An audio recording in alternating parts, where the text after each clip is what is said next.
je retiens, 2 choses en Slovaquie et en Hongrie. D'abord, la grande ferveur avec lequel le pape a été accueilli en Hongrie.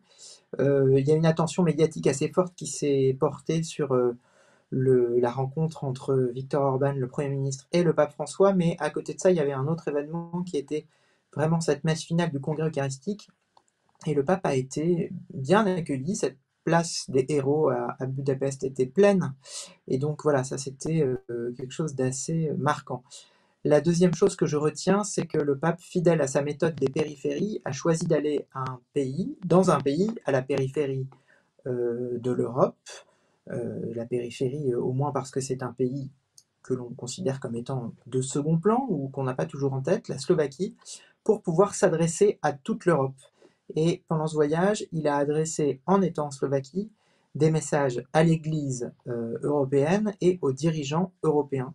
Donc voilà, c'est cette méthode papale d'aller aux périphéries qui m'a frappé pendant ce voyage.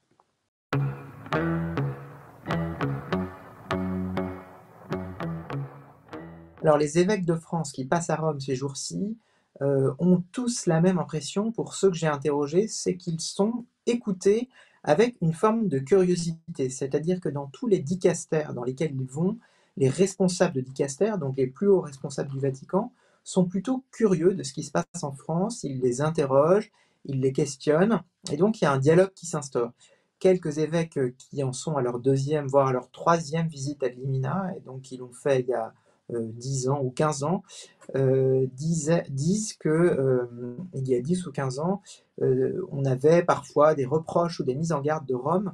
Là, l'ambiance a véritablement changé, semble-t-il. Le deuxième aspect qu'on peut retenir, c'est que le pape a pris, au moins pour les 2 premiers groupes qui sont déjà passés, beaucoup de temps pour échanger. 2h10 pour un groupe, 2 heures, quasiment 2h30 pour un autre. Le pape a mis son discours de côté et a entamé un jeu de questions-réponses avec les évêques qui étaient présents. Donc voilà, il y a une volonté manifestement et du pape et de la curie de s'intéresser à la France. Ce qui intrigue les autorités romaines dans cette Église de France, c'est que c'est une Église qui est sur un terrain laïque, qui est sur un terrain quand même assez fortement déchristianisé, et qui en même temps continue à être inventive, créative, qui crée des choses. Le congrès Missio qui s'est créé, il y a un certain nombre de mouvements qui sont extrêmement vivaces. Donc voilà, il y a quand même une curiosité assez forte. Et puis, il y a une reconnaissance de la capacité de l'Église qui est en France de se positionner dans les grands débats de société, aussi bien sur les questions de bioéthique que sur les questions sociales plus larges. Et je pense que ça interpelle particulièrement les responsables du Vatican.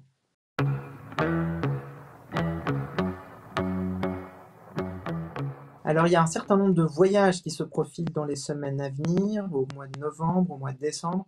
Le pape, au mois de novembre, va se rendre à la COP26, vous savez, ces grandes négociations internationales sur le climat qui vont avoir lieu en Écosse. Et puis, en décembre, il va probablement se rendre en Grèce, à Chypre, pardon, et en Crète pour un voyage sur les migrants. Et puis, on attend aussi toujours sans doute la création dans les semaines qui viennent de nouveaux cardinaux. Vous savez que les cardinaux, vous savez que les cardinaux qui peuvent élire le pape, le prochain pape, doivent avoir moins de 80 ans.